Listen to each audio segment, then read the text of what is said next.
No.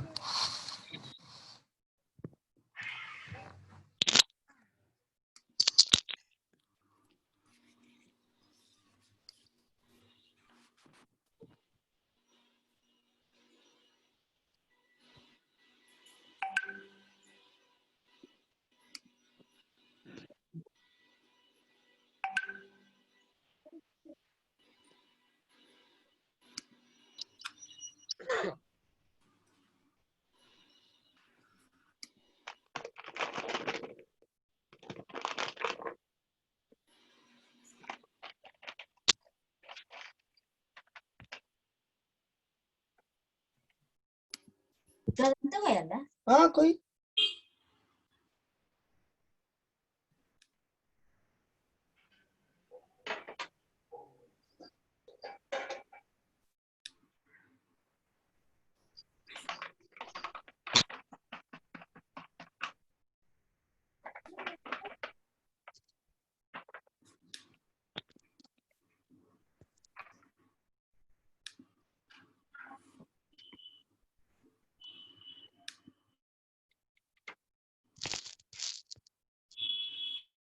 Sir, time up, sir. Sir, time up. Just give me time. Give me a moment.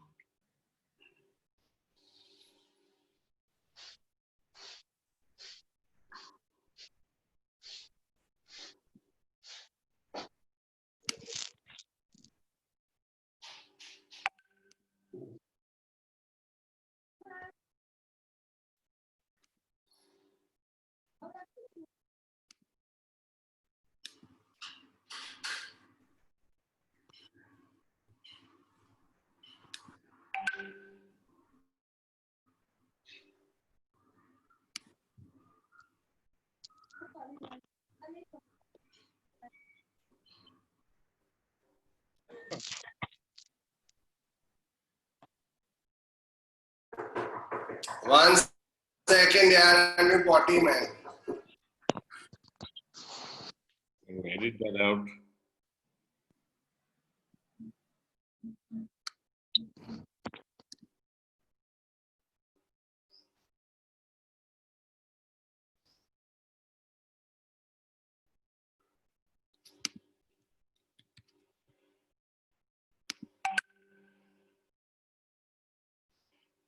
Okay, Vikas, can you hear me? Yes, I can.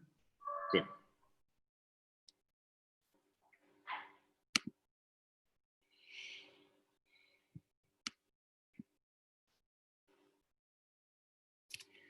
Okay, guys.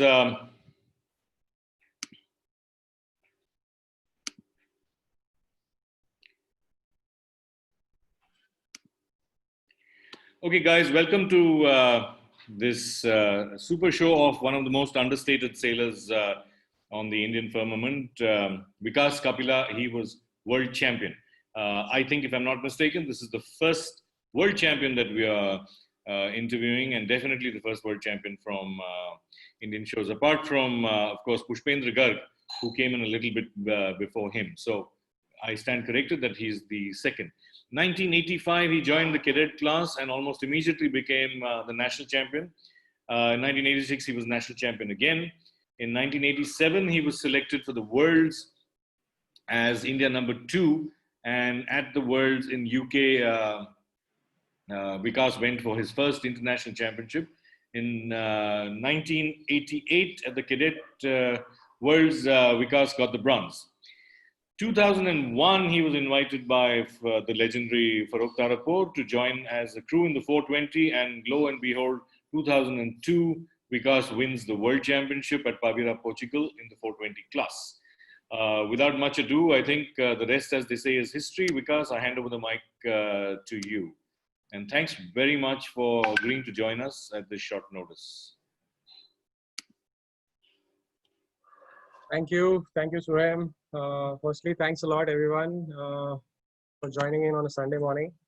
And thank you, YI, thank you, Sports Authority of India, for this platform. You guys are really doing a great job to spread the message. Can I have the next slide, if you don't mind? Can we have the first slide? Yeah. Before I start, I would like to just give you a small glimpse of the place where I stay.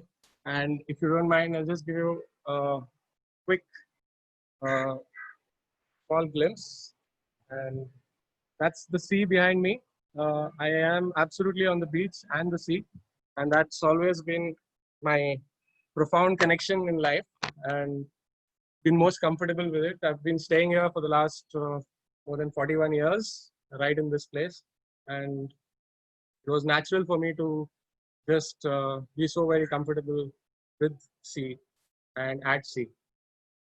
I would take you through my journey today, and from how I started.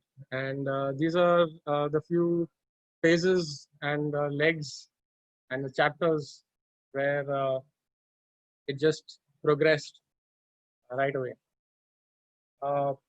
It was the first few days, it was the beginning. Obviously, I got introduced to the sport thanks to the parent organization, my foundation, Sea Cadet Co. Then I will take you through a very special privilege, and I was very fortunate to be a part of the training program in 1988 that really made a big difference to my sailing abilities. And then I will talk more about how it started with the 420 class, and of course then we moved on and progressed towards even the 470 where we gave it a shot. And I will sum it up with a few learnings that I can share with everyone here so that they can also just look at the way I look at it. Next slide, please. Well, it started with, I was the single child of my parents, and my mother got this news or this information about the Sea Cadet Co. And life was kind for me to, that she nudged me to join the Sea Cadets. And that's how it started. Can we have the next slide?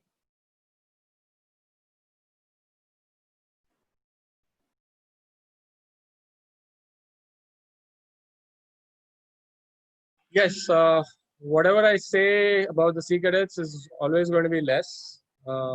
This is the real foundation stone of my life in sailing, and I would have never dreamt to be able to, be anywhere close to the sport. I stay at Andheri West. Sea Cadets is at Kolaba. The sport was quite an alien thing for most normal city urban children, but thanks to my as soon as I joined Sea Cadets, it was a totally different journey. Sea Cadets has not only sailing as one of their activities, but they are all into. I'm sure most of us know about it, but they're all into maritime and nautical knowledge to be imparted to the kids. And really, under a program, they hone and groom the children, the cadets, and it's a beautiful culture of passing the link, passing the knowledge from top to bottom. It's a totally voluntary organization, and I was really fortunate to be a part of that framework. That framework, that the knowledge of sailing also, along with so many other disciplinary activities, all those things were all part of the program, part of the course, and the emphasis of Sea Cadet Co was, to be all in prim shape, everything to be done properly. There, so how you do something is how you do everything. That's the kind of ethos and values they were always transmitting all the time. And I was really lucky because this framework was very difficult to, is not available anywhere in the country. I can say that. I have to mention Commodore Rabi Ahuja, who is the pillar stone of that organization for all over these many decades now. He is the one who has kept it alive, the flag flowing, and because of him, because of the Sea Cadet framework, there have been thousands and thousands of cadets who've come out as officers and passed out, and got strong, come out as very strong individuals, and not to mention even the sailing fraternity has benefited, has been there's a lot of legends of our times that have all come out from the Sea Cadets. Farokh Tarapur, Homi Motiwala, uh, there's Shakil Kudroli, Amit Patel. A lot of sailors have come out thanks to the grooming and the umbrella of the Corps. I was, as I said, I was a part of the course, and within 6 months, for the first 6 months, you don't get any chance to sail at all, and then you move on to getting invited on Saturdays, and that's how it started. There was, so after 6 months from being a new Sea Cadet, new entry, from new entry to I became an ordinary seaman at that time, and that's when I was eligible to start sailing and come on Saturdays, because that was the time slot there that time. And we used to rarely get some chance to sail, but it was obviously going to be theory sessions earlier. It was all hard work and discipline. We used to look up to the senior sailors, learn from their experience. There used to be classes. There used to be very strong values of hard work, because we used to clean the ship most of the times, and then we would get that odd chance to be able to go for a sail. You would be picked up randomly from the division. All that happened, and it was my first exposure as a crew when I got randomly picked up in the cadet class by one of the helms. And behold, the very first experience was within 5 minutes of sailing, we capsized. There was a gust and we capsized. And that's like, come on. I think I enjoyed that because it was all water, and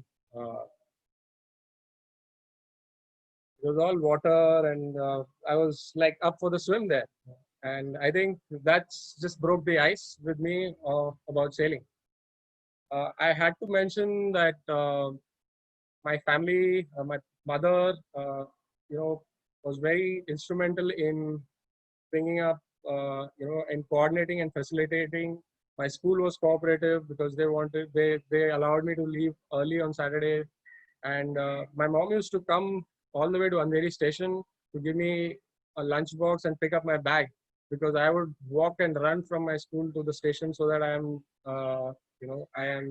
going to be in time before 2:15 in the afternoon at the Cove. Can we have the next slide, please? The next one. So it started out into learning the ropes of sailing, and the next one again, please. So I started out by running into learning the ropes, having the boat very spick and span, having no water. Those were the values that were so strongly as a part of the system in the Cove, that, keeping all ropes coiled, each and every end burned, right size, no extras, everything systematic. And that's the kind of culture that got me moving further into my progression as a sailor. My first championship was 1985. I joined sailing in about September of 1985, and then in December there was this nationals. I remember the first time it was like the crew is just being given orders, and I had no clue what's going on. There was a spinnaker, there was these cloth spinnakers, there was these cloth cotton sails, wooden masts, and something which was kind of ancient if you look at it from now and here. But at that time, there was one more thing that I just thought could be amusing to share. Is like, I would do this spinnaker drill as a crew, and if I would be late to put up that pole, it would be I would just get a big kick from my helm who was behind. He was like screaming and shouting, and those kind of things happened at that time, where the crew was given orders, but it was the hierarchy, right? The seniority that the crew, the helm, and the crew, and I would wonder if if I would be a little bit late, I would wonder why I've not still got the kick on my back, and those are the kind of steps that I went through. The next one in 85 and 86, I was just pretty getting oriented with the way regattas and racing was held, and thanks the helm was mostly doing the job, and I was following instructions comfortably. Then came the selection trials for the 1987 World Championships in cadet class, and I was teamed with Salil Chaturvedi, and we finished number 2 in the selections, and we were fortunate to be able to go all the way to UK, to the UK Nationals and the World Championships in Pathelli and North Wales, and we learned a lot. We were, with whatever knowledge that we had, we tried to give it our best. I remember Salil, trying to get us motivation of, enthusiasm of hiking, etc. And he would say, these white guys have ruled us for the 200 years. We got to show them. And this is just kind of a little immature, but we just gave it all, whatever we knew. And there was a limitation of knowledge of understanding the rig and the boat, but those were the steps that we went through. And then came the real game changer, where it was a little bit more of a conscious effort. It was absolutely, can I have the next slide, please?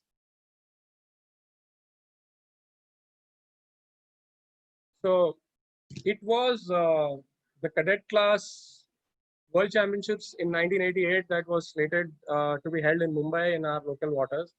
And we had this 10 teams who were all pitched together and training together for a good long 14 months. Can I have the next slide? Well, every holiday, every vacation, every bank holiday, every weekend, we used to be on the water. And this training program is really something which changed a lot in all the sailors who were a part of it, to be honest. And it really touched upon everything in detail. There used to be very focused sessions, and this is the program I was really lucky to be involved with and be the beneficiary of it. It was led by Shakil Kudroli. He was really committed and so enthusiastic and so passionate about it that there wasn't any chance that things wouldn't rub onto the guys. There would be videography sessions on training. There would be land drills. We had a fleet of 10. We would have sessions on pacing. We would the pacing increased the feel quotient. I mean, sitting and fighting and being focused on the boat for longer durations just got our endurance to feel the boat, to be sensitive to the boat. And that's something which has carried to me all the way to in my sailing career up to date. And that is the strength that I really developed thanks to the long sessions and a really lot of focused sessions. We used to have drills on the water and off the water. We used to have the crews. We used to have competition between each other. It would, we used to had to put up the pole in about 3 seconds. So we started, stepping it up from 6, 7 seconds, 5 seconds, and then, putting the line on the spinnaker sheet, putting up the hook and putting it back in the horn of the mast. It was like it was such a competitive environment that we really got, helped each other to edge up slowly and slowly. And that's one thing that I also feel that is a very big advantage. If there is a fleet around us, we really start fast tracking to move up the ladder quicker. There were simulations of every aspect of sailing and racing, mental and physical fitness. There were speakers. I think everything that could be possible was brought together. Coaches, the Indian coaches there, where we had a battery of mentors and guidance coming from Shakil, Madhavan, Sumit Patel, and towards the end, even Farokh joined in to give us his expert inputs, and the spinnaker work, all that came all together, and that really gave us a complete advantage and an edge to really know the game in and out, and that something changed big time in me as well. One small, very important key that I would just like to say was that there is this factor of innovation that we all were part of, and the fleet, for the surprise of the rest of the fleet, we had something up our sleeves, and that was the blue jib. And in the blue jib, it was basically made up of spinnaker cloth. And I don't think anyone had seen a jib made with spinnaker cloth. It was finally blended with terylene leach, but about 80% of the jib was made by was made in spinnaker cloth. This was completely unheard of and totally off track. And this idea came from Farokh. He used to be very good at sail making, and then that's what just gave us some extra X factor, the psych factor on the fleet, and we were all ready to punch the competition. Next slide, please. We were number one in our selections, and as I said, everyone was so close to each other in the standards. Everyone was all together. If you recall and if you have a look at this picture, Cyrus Kama and Amish Ved, young Amish Ved, you can see him on the picture. And yeah, they won the gold. They were the 5th Indian team in the rankings, but it was all so much up there that it had to be a gold and a bronze for us between me and Nikhil. I was crewing for Nikhil Ved. We were together, and we finally clinched the bronze that event. And that was one of the big game changers. Can I have the next slide, please? Well, I moved on 88 past. We were good between each other, me and Nikhil. Nikhil, it was his last year in 1988, in 89, because it is an under 17 class, age restricted. And we were, again, won the selections, and we went to Holland, Netherlands, and Belgium for the Worlds in 1989. We had, as I said, had the confidence and the ability, acumen already kind of sorted. And this result was important because we finished 9th, though it may not look, so it was the first top 10 finish of an Indian team in an overseas event. And yeah, we were in the zone, and that's how it kept going. Next slide, please. Well, then after Nikhil passed out from being a skipper in the cadet class, I had to find a new combination and a team. And yes, I did these odd spells as a skipper. I would participated in nationals, in the junior enterprise national championships. I happened to win them thrice in a row. Um, NDA was that time it was called National Inland Enterprise Championship, and that was one of my favorite spots because it was such a big fleet and it was inland waters. It was very fluky. We used to have this draw of lots, and there the equipment of say and the boat was always by draw of lots, and it was provided by the organizers. So it had kind of an even playing field, and we had a chance to. I was kind of getting the other side of uh, the boat. I've always been a crew, and now I started getting the understanding the new aspect of sailing and racing. Uh, there was always a healthy competition between INSA, the Navy, Indian Navy, and the Sea Cadets. Shakil and Sumit, Homi sir on the other side uh, with his crew, Farooq. A lot of the competition always helps to strive harder, and I think that was all a part of the environment that happened to be for us.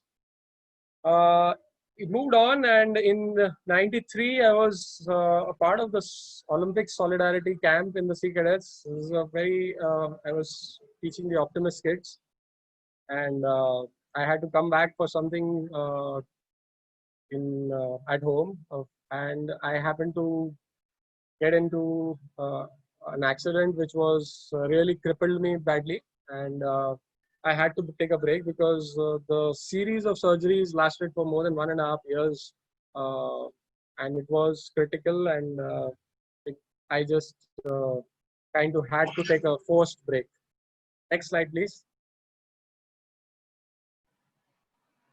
So from '93 to 2001, I had gone back to my life, my family, my business, and the regular stuff. And in 2001, uh, can I have the next slide? In 2001, Farooq gave me a call out of the blue, and he asked me whether I would like to sail and crew for him in the 420 class. And in the cadet class days, there was this, towards the end of my career, there was this class called the Mark II. The boat which was called the Mark II, it had these side buoyancies. And those kind of boat, that stuff was always, really something which we've always looked up, and you were like we were waiting that when can we ever get a chance to sail like that. In our videos about rules in the 88 program, when we were taught, there were these videos that were played to us about other things, and 420 was one of those boats that used to come up on the screen, and we used to love the way this about everything about that boat, because it was really like a Mercedes for us. And yeah, I said I just, for the fun of it, for the excitement of sailing a 420, to get a chance to sail the 420 and being out of the scene altogether, I said yes, and I just we just started from there. Next slide. Well, trapeze. So I had this strength about the feel with me of of having a good crew work on spinnaker drills, trimming the spinnaker very well, which was kind of good standards. And I think that's a cue which perhaps Farooq must have seen, because he was part of the training and coaching in the 1988 program, and that was a combination of having a potential to take it up from there. I had the skills in place, and but trapeze, the trapeze crew is absolutely a different ball game from the cadet class. I mean, cadet class you hike, here you trapeze out on the hook and out on the water, and that was a new dimension. But because Farooq was so already experienced with his Olympic campaigns in the 470, that was a big advantage for me. He had the coaching and the mentoring skills. He really handheld me all to understanding, and we really fast-tracked our training. We fast-tracked our training with a lot of simulation on and off the water. It was like really creative. As a crew, as a trapeze crew, I had to come into the boat, soft-footed, like a cat landing on the ground, and then zoom out and take the wire and jump out like a monkey. And those kind of simulations, I carried it back home. I used to jump.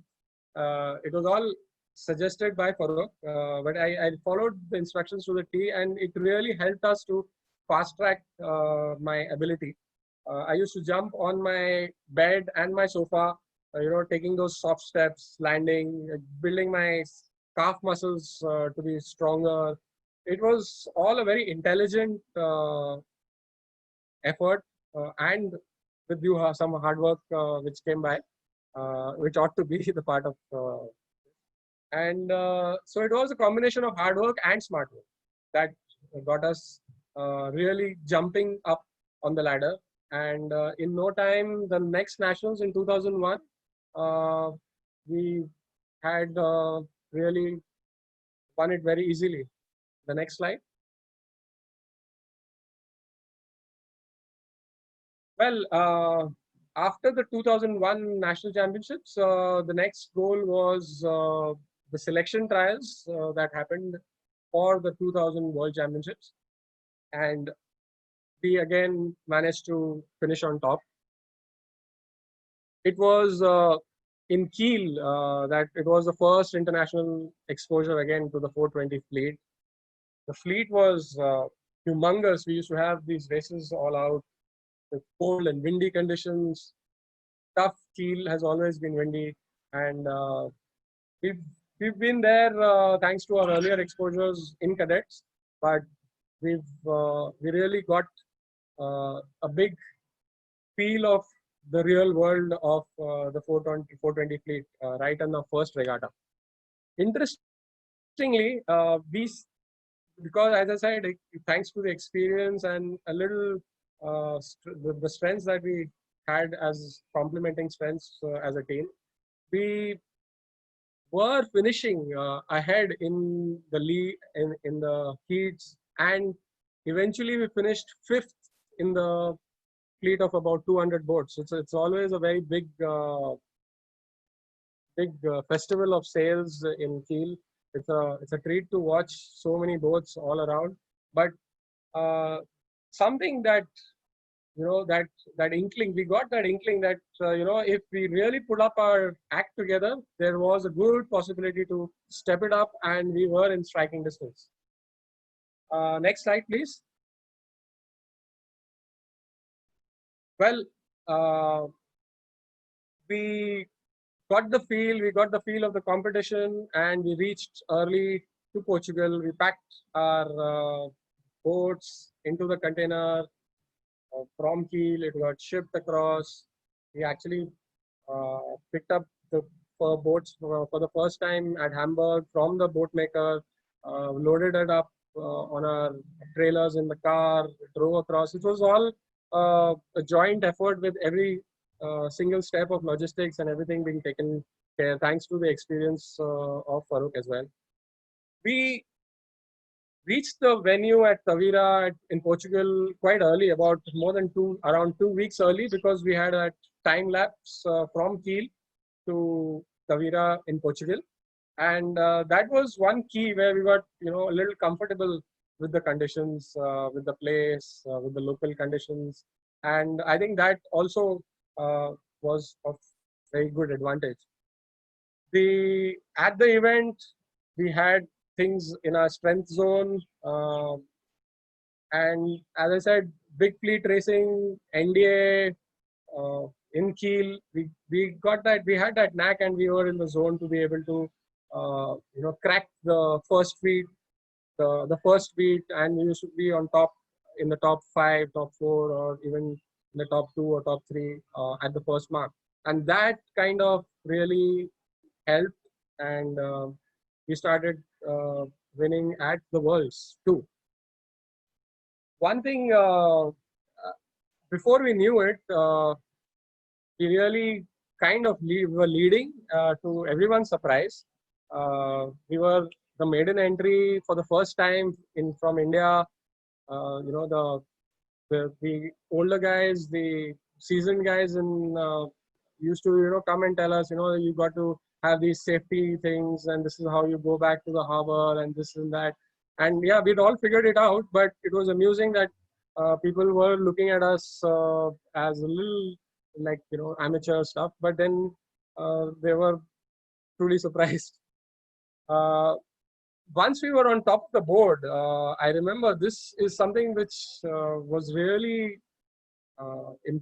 significant for me, because that night, the next day was the last day of racing, and we were already on top by a good margin, and we just knew that we didn't have to mess up anything so that we don't fall off from the commanding position that we've managed to get. But the previous talk by Mugdha, I wish I was had that knowledge earlier, because the pressure really gets to your nerves, and the stakes were so high that we really kind of struggled towards the end, but then we had the big margin to sail us through, and the moment of truth has arrived. Next slide. Yes, we were on top, and we won the World Championships. It was a dream moment for any of the Indian sailors. We've all heard of this before, but right in the first World Championships, as you participate of the 420 class, we managed to crack them and bring in the title. It was a very special moment, because our Indian national anthem was played not once but twice, and that was, I think, one of the most proud moments in my sailing career. Wow. Next slide.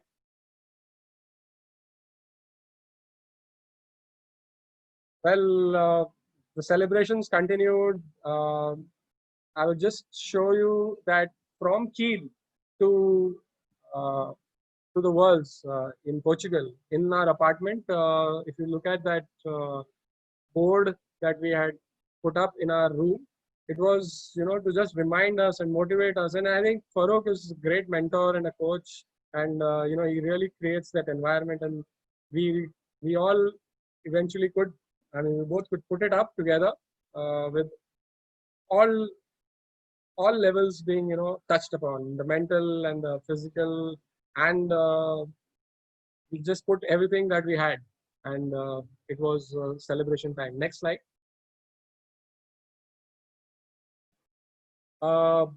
After having won the Worlds, the next milestone was the Asian Games in 2002, and shifting from a big fleet strength to a smaller fleet, we didn't do as well as desired or expected, and we missed the bronze by 1 point, and it was truly heartbreaking, and that kind of left a little bit of a sour taste towards that parting off. But we then Farokh decided to move on with to the 470s for the Olympics, I guess, in 2004, and that's the time when I switched to 420 coaching, because I knew a little bit of stuff, and I always wanted to help out the sailors and the Indian team was headed for the next World Championships. Things didn't work out on Farokh's front, and we teamed back again, and it was 420 sailing again. In 2004, we sailed the Asian Sailing Championships in Mumbai, and local conditions, advantage, etc. add as well, and it would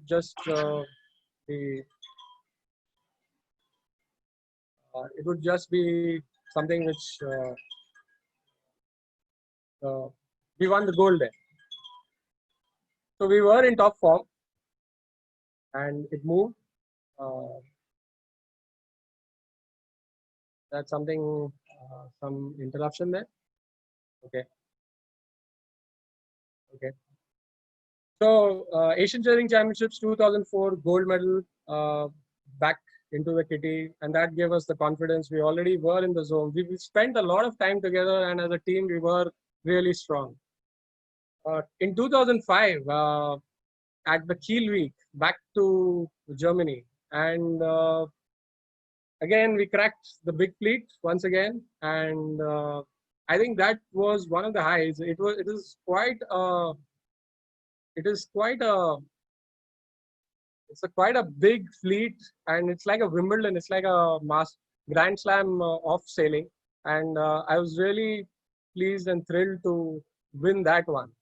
And I think that's one of our achievements. Really, uh, very commendable achievements, which I think very strongly about. In 2006 was the next Asian Games where we wanted to make amends of something that. Vikas, just a moment. I think somebody is making annotations and we haven't switched off that bit of security. Please stop because we are now tracing you. And I think you will be removed from the system permanently. Sorry about that interruption. Please carry on, Vikas. So in 2006, the 420 class was only a youth class, furthermore. And we were obviously overage for that. And in order to give it a shot at the medal, we switched classes to the 470 class. Next slide.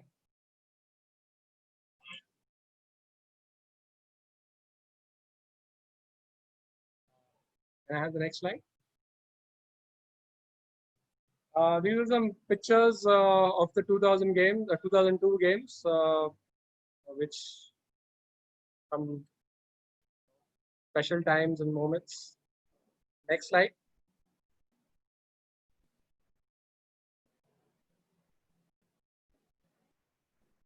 Yeah. So after the 2005 420 Kiel event, which we won, and as we stepped into the 470, it was a new chapter altogether. I mean, I think the biggest learning and the maximum understanding of the sailing dynamics, the racing dynamics, this is where I gained the maximum. I mean, 470 was a board which looked, in my initial years, you would like walk past this 470 and it will look like a kind of space rocket, space machine, and so many ropes, etc. And I think the time had come, and we advanced into that, and it really is the real deal, because there are so many variables in the 470 that while you can change settings on and off the water between races, and it's a big jigsaw that you got to get right every single time. And the moment you get it, even one part of the jigsaw puzzle, you would just drop positions. So it was really a tough environment, a tough competitive environment, and that kind of really fueled my. Can you have the previous slide once again? Yes. So Lex Bertrand, whom he had mentioned about it in his talk, he was our coach for our campaign, and it was all so intensive. Everything, the simulation, the training, everything was getting so creatively put together that we had to really fast track our growth, because from 420 to 470, the standard is just enormously high. And I remember a lot of stuff that happened as we trained. I had to increase weight. I would, put up. We would do anything and everything under the sun to build up the weight, get the physical fitness high. We would, train and exercise and pick up any props lying around, even in the airports. It was a 24/7 campaign. And there was one interesting dimension to it. There was something called a balancing board. Now, as a trapeze crew, I needed to be absolutely on top in my balancing skills on the board. That is, the board hitting the wave and getting off balance. And there was a hockey ball, a hard hockey ball or a season ball that was placed on a wooden plank, and I would stand up on it and I would balance the board. It was something that I had to really practice, and initially it was like too difficult. I would like be able to stand for a couple of seconds and I would fall, and slowly the things got slightly better, but I was still behind the game, and I would just barely be able to balance for a few more seconds, and then I would fall off. And something in that changed my perspective, because at some point I realized that if I lead the board, if I lead the balancing board, it is going to it changed. When I was leading the board, I could be on top of the balancing act, and that kind of really hit a penny, hit a bell, and those are the kind of turning moments that helped us really get on to raising our standards. Mark roundings needed peripheral vision. I would be busy putting the spinnaker in the bag, and I had to know what the competition is around, what my helm is expected to do. I'm at the spinnaker, trimming it, but I need to know what the competition is doing through the corner of my eye. Be aware of there is anything that is expected due to the close quarter racing tactical situations. Those kind of things were all a part of the ammunition that we had to build for the, we used to practice dummy jibes, candid and camouflage. Those kind of things just helped us to, add more and more weapons into our ammunition. It was a truly environment of very, very heavy, a very lethal competition. And I think that's how we really raised our levels.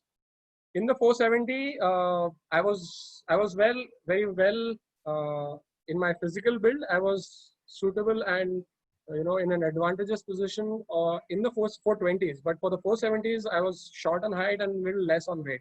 And I think in that, when the stronger winds used to come, there was something that I couldn't really we couldn't really work around, and that's how we couldn't just kill it towards the end. Next slide. That's how I hung up the boots in 2006 Asian Games at Doha.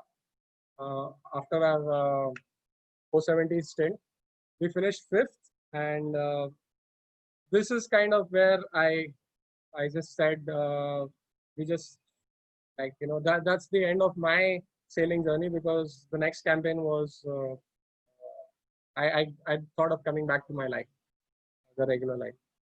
The lessons from my experience, I would love to share this for all sailors that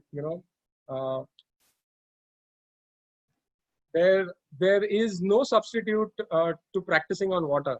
We used to just snatch and seize time somehow, even if it was for 1 hour or 45 minutes every single day, whether it's early morning or whether it's at 5 o'clock in the evening to 6 o'clock or at sunset time. The practice, what simulation the real practice is, it is absolutely something which is irreplaceable. So if you are good and you manage to crack the conditions, you manage to be good on a practice day, there is a heavy chance that you would not be as good on a racing day. Lead the board, not follow it. I think that was the cue from the balancing board. I really got transported this, and instead of letting things happen, I made sure that it was I led the board. Can I have the previous slide? So if it's an intelligent campaign, we would just leave no stone unturned. Gather all the intelligence that we can from every possible quarter. We hired whether it was collaborating with the sail maker or with some specialized foil maker. Everything in the sun, under the sun, which was possible. We would just go ahead and do it because it was full commitment. The innovation for trainings to stretch every single aspect to be creative. There were these times where I used to, for the first 5 or 10 minutes, we would sail out from the jetty because without a rudder, with the rudder pulled up, we really wanted to understand the dynamics of every control in the boat. What would my jib do? What would my culling arm do? What would my main sheet position do for handling things if required? So we were kind of being prepared for every single aspect which could add to our ammunition. Communication, it's been like we've lived together, Farooq and me, the team, the understanding, all that is so paramount and so important that it is making those systems, having fine-tuning those systems to smaller movements and steps, those kind of intelligent understanding. And once we had those systems to practice them, and that all those small ammunition was always good when we had to finally deliver. The next slide. Well, there were always those trying and tough times, and it was tough at many times. But the goal, when we pan out and when we zoom out and we say, why are we here? What's our final goal? I think we just had to work around despite all the trials and tribulations. Another lesson that sailing has taught me is to never give up ever. I mean, we would have a messed up start and it looked like we had to, the whole fleet has gone away and we're like 30 seconds behind. But I mean, we've all gone through this, but sailing has taught us to, stick at it. What best can I do from this point onwards to make it, to salvage the situation, or so every power point counts because we have to be consistent, and every point counts in the final tally. No limits on anything. Let's not have any perceived limits of being in any kind of limitations of the mind, and we just had to break open the shackles, and we could crack anything and everything. Be open to learn and grow. There was one thing that whenever we had this opportunity or a challenge coming our way, we would just, this is a little bit of my personal trait. I would just go ahead and, jump in like a leap of faith. We just dare and go into the adventure without calculating a lot and contemplating a lot. And I think that's something which I have trusted life, and it has, got me to the right places, and I've been, supported by life. Any challenge is just a limitation and a decision away. When we make up our mind, we all have the potential and the strength to kill it through. I would sum it up and I would say thank you to all the mentors and everyone who was a part of my journey.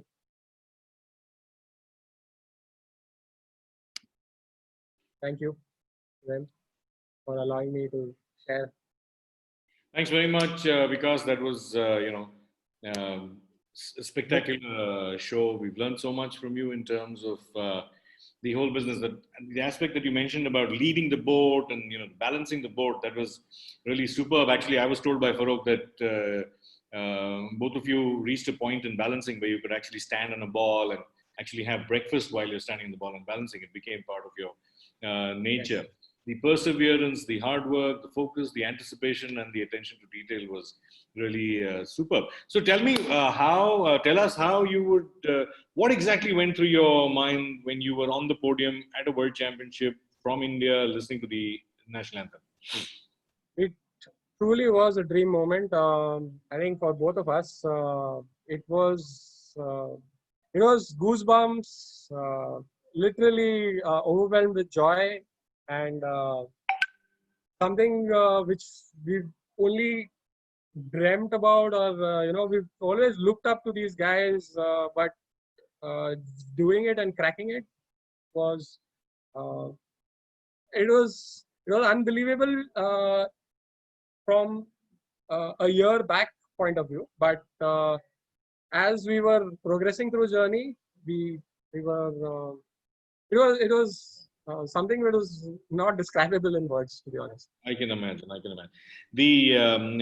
So let's get back to something slightly more negative, and your approach to failure management, and specifically to do with unforced errors. How did you deal with that? Well, there were always this. Everything is in the mind. I mean, I realized this as we grew, that whatever is, there was always. I mean, the failure is a stepping stone to learn and to analyze. Go back while we are going back to the next start line. We would analyze what went wrong, and it had to. We just couldn't afford to make that same mistake again. There was no room for that. We really were short on time, and we had to make those jumps, whether it was the 420 because it was such a short time where we had to pull up our socks, and even for the 470 because the demand of the fleet was so demanding. Sure. You had some grievous injuries, and you said you came back, and that was even before you attacked the World Championship. I think Homi Motiwala had a similar situation with his back. So can you tell us how you mentally came back, and did it ever cross your mind that you needed to give up? Well, in '93, when I had that accident and I finally recovered after a good span of treatment in 2 years, the doctors had said that you can't afford an injury once again around that same area, because it was very critical zones of my body where I was, my urethra was punctured. This is completely an internal injury. And behind my pelvic bone, that there was some plasties and surgeries that happened. And it was at the back of my mind that, if I fall on the keel or something like that, I think, as I said, if I just leapt, okay, I just leapt and dared to jump. I think those, if you allow your mind to give focus and give it importance, it can be, it can build up like a monster in front of you. But I think you just need to go for it. I mean, Nike, do it. Sure. How did you overcome the overwhelming part of suddenly going abroad? Probably the first time you're going abroad, and maybe even if you've gone many times, it's still overwhelming to see the Western world and the aspect of beating people internationally, and large fleets compared to what we have in India. Well, yes, you're right. It was different. It was uncomfortable because we're not so used to the weather. I was a vegetarian all the while, and I'm still am, except that in my I could accept myself to be able to eat eggs. So in my earlier years of my cadet class, I used to have cornflakes, orange juice, potatoes, and eggs. That was my 4-point program in the diet. The wind, the cold conditions, being able to wear a wetsuit and a dry suit when it came to, like in the 1988 picture that you've seen. So everything was, I mean, we just had to adapt. I mean, I think that we got to remind ourselves that why are we here? We are here to give it our best shot. So I think if you get fueled with that thought process, all the aspects kind of go back in the background. Sure. The question from Pankaj Kumar of INWTC, and how difficult was it to transition from the 420 to 470? And how best can one cope? Give us your tips about the transition. And what are the factors which one should consider before retiring from sports? Two divergent questions. But transition from 420 to 470. Can you repeat it once again, if you don't mind? How difficult was it? And what are the tips can you give to somebody who's transitioning from the 420 to the 470? Yes. Okay. So, well, 420 and 470 are 470 is an extension, yes, but the variables of the 470 is just unbelievable. I mean, you know, the controls in the boat that we can tweak and get right. So it's an advantage and a disadvantage. If you look at it, it's a double-edged sword. And to transition, so you need to really know each and every control, how it works, and affects the boat in every condition, and how a combination of those controls work together as a combination. And I basically, as the whole jigsaw had to be right all the time, as I said earlier. And it's all about practice. It's all about knowing the sweet spot. So if you know, like for me and Farokh, we hardly had any competition to sail against in our practice sessions. But Farokh had this acumen, and I had this feel to know whether it's going fast, whether it's going high, whether whether it's feeling right, the sweet spot, whether it is electric, is the boat jumping up on the waves. Those kind of memory of what is the right, how does it feel when it's right. Those kind of things have always been a benchmark to compare when you're out in a practice session. So we would always want to get out on the water and crack the conditions ASAP. Like, we can't have 10 minutes to crack the conditions. We got to be right on our rig tension, on our hull settings and jets. Everything had to be right. And the idea was, if this is not working, what next? What next? Can we try this? Okay, how's it? How's it? How's it? Okay. And the idea was to crack the whole gamut in the first few minutes of getting onto the race course. Before starting. There was a dramatic increase in the complexity of the sailing, I presume. Yes. The other question again from Pankaj is, what are the factors one should consider before retiring from sports? Well, it's a very subjective question. There is no answer to generalized answer to this.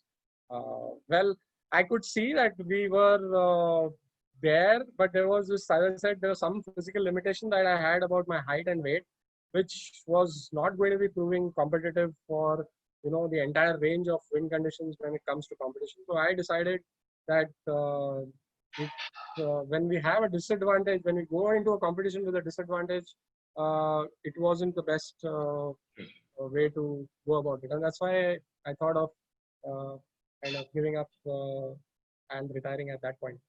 Here's a question. Did it ever cross your mind that you might want to, take over the helm?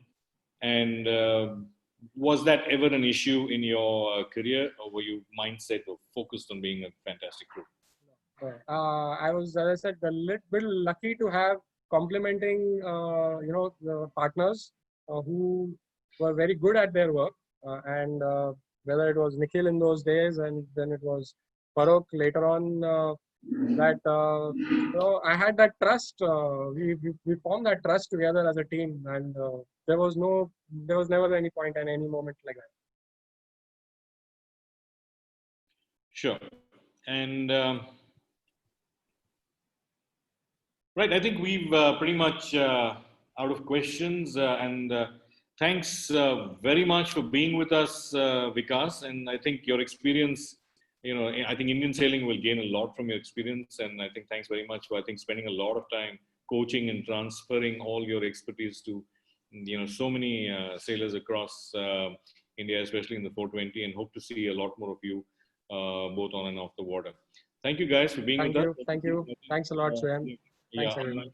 Weekend. Enjoy Sunday. Yeah, our next Sunday was going to be with the maker of the Winner Optimist, which is by far the most desired and optimist in the world, and he's going to take you through the the entire process of how they make this world-class optimist. Thanks very much, guys, and that's the end of the meeting.